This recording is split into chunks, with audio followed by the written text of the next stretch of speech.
오늘 본문 말씀은 복음이 전해지는 순서에 대해서 우리에게 이야기하고 있습니다. 바로 구속사적인 순서입니다. 복음이 먼저 언약 백성인 이스라엘에게 전해지고 그 후에 모든 민족에게 흘러간다는 그 순서를 이야기하고 있습니다. 이 말씀을 우리에게 적용하면 이렇습니다. 복음은 가장 가까운 곳에 책임을 외면한 채 먼 곳으로만 향해서는 안 된다는 겁니다. 복음은 먼저 내 곁에 있는 사람에게 삶으로 증명되어야 한다는 겁니다. 그래야 먼 곳에 있는 사람에게도 복음이 흘러간다는 것을 이야기하고 있습니다. 하나님의 마음은 언제나 모든 민족을 향해 나아갑니다. 그러나 그 시작은 무엇입니까? 가장 가까운 사람 사이에서 시작한다는 겁니다. 가정에서 시작되고 부모와 자녀 사이에서 시작되며 부부 사이에서 시작된다는 겁니다.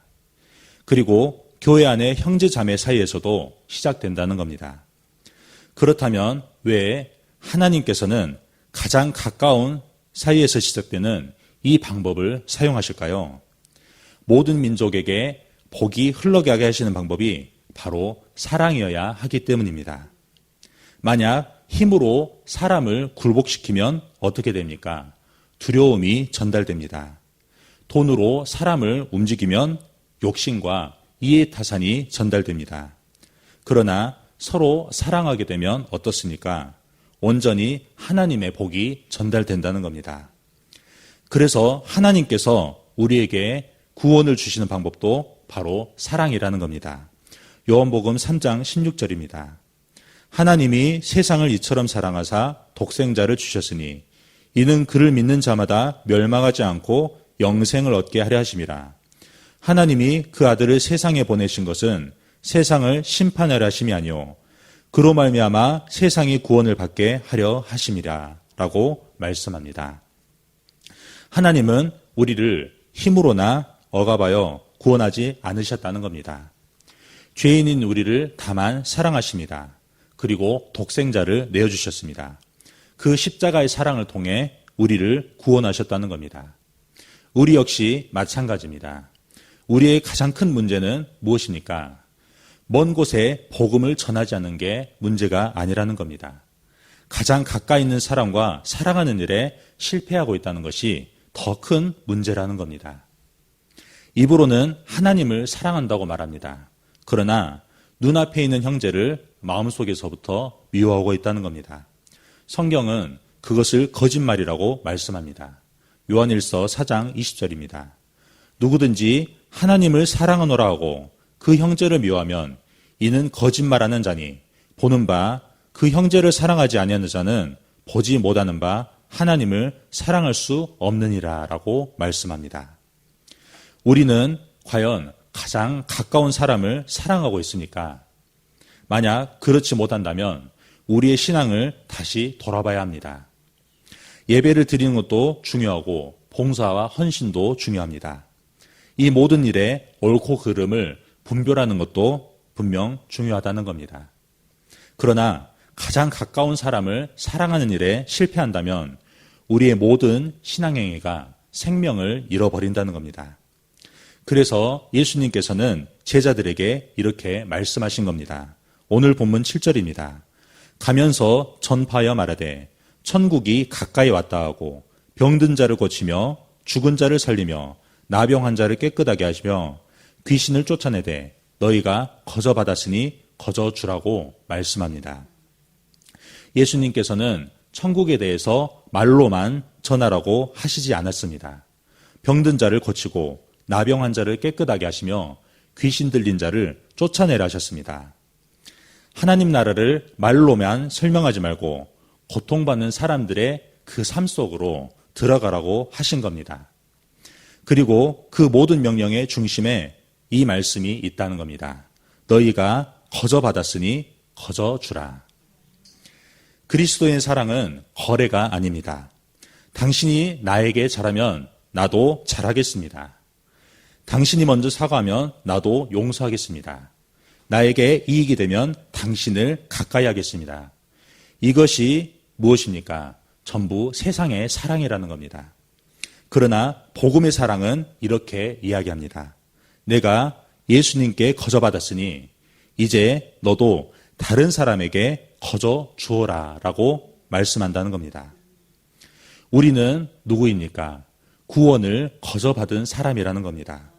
왜냐하면 우리 모두가 죄인이기 때문입니다.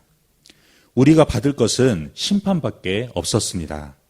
그러나 그 심판밖에 없었을 때 예수님께서 십자가에서 우리 죄를 대신 담당하셨다는 겁니다. 그리하여 하나님과 우리 사이에 막힌 그 담이 허물어졌습니다. 그리고 예수님께서 친히 하나님께로 나아가는 길이 되주셨다는 겁니다. 십자가로 우리를 하나님과 화목해 하셨다는 겁니다. 그리고 성령을 보내셔서 우리가 하나님을 아빠 아버지라고 부르게 하셨다는 겁니다. 로마서 8장 15절입니다. 너희는 다시 무소하는 종의 영을 받지 아니하고 양자의 영을 받았으므로 우리가 아빠 아버지라고 부르짖느니라. 성령께서 우리 안에 임하시면 어떻게 됩니까?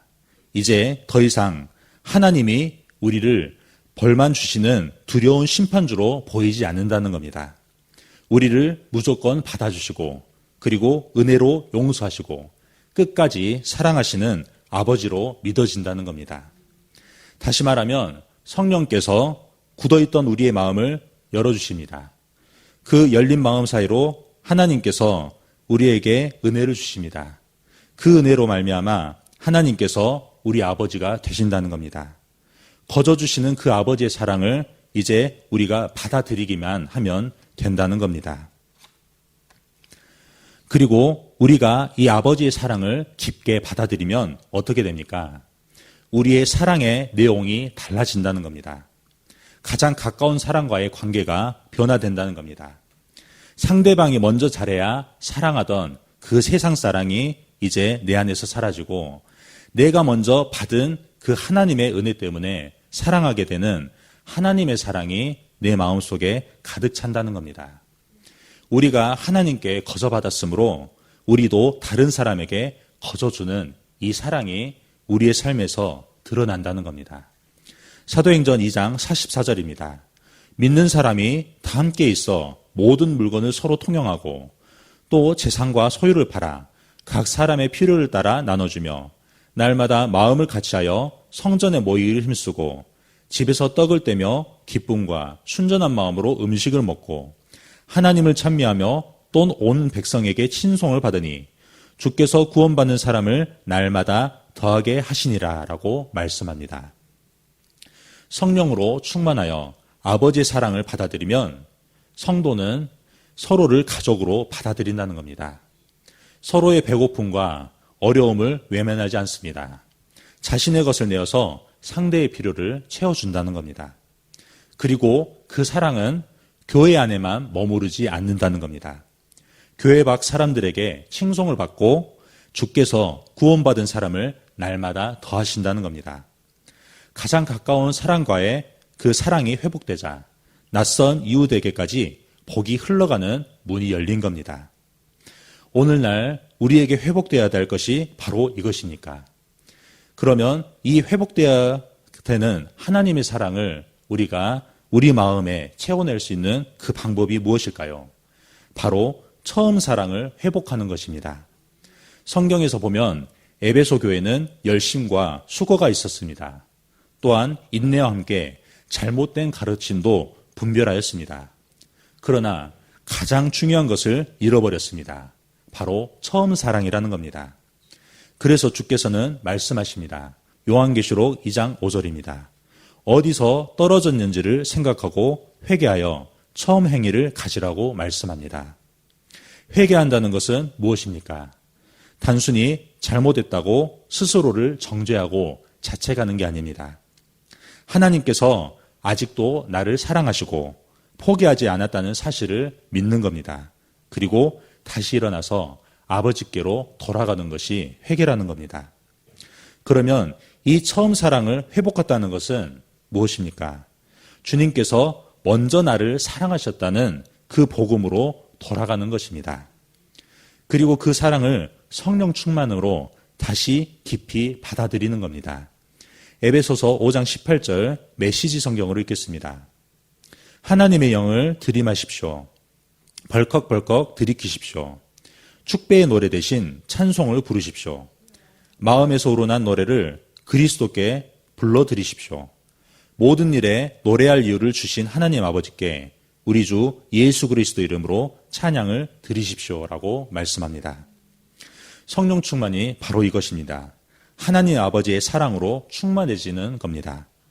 이 충만함으로 우리 마음에서 찬송이 흘러나온다는 겁니다. 찬송은 단순한 노래가 아닙니다. 내 상황보다 하나님의 사랑이 더 크다는 고백입니다. 또한 우리의 범사에 무슨 일을 만나든 감사로 고백하는 것을 바로 찬양이라 할 수 있습니다. 그 고백이 우리 마음에 그리스도를 경외하는 마음을 다시 회복시킵니다. 그리고 서로에 대해서 기꺼이 복종하는 데까지 나아간다는 겁니다. 그러므로 내 마음이 분노 원망에 지배당할 때 그 감정을 억지로 감추지 마십시오. 가장 가까운 사람에게 쏟아붓지 마십시오. 다만 하나님 앞에 가지고 나오시라는 겁니다. 그리고 어떻습니까? 하나님께 기도하는 겁니다. 내 상한 마음이 거저주신 아버지의 사랑으로 충만해지기를 구하시고 기다리시라는 겁니다. 성령 충만을 구하십니다. 그러면 그 사랑은 어떻습니까? 처음에는 내 마음에 실개처럼 흐를 겁니다. 그러나 머자나 작은 시내처럼 흐르고 이제 강이 되며 마침내 그 물이 바다를 덮을 것입니다. 내 마음에 부어주신 그 사랑이 모든 민족에게로 흘러갈 것입니다. 결론입니다. 사랑의 역사는 오늘 바로 내 곁에 있는 한 사람을 사랑하는 데서 시작합니다. 그 사람에 대한 불평과 원망이 올라올 때 우리는 기도할 수 있다는 겁니다. 아버지의 사랑으로 충만해지기를 구할 수 있다는 겁니다.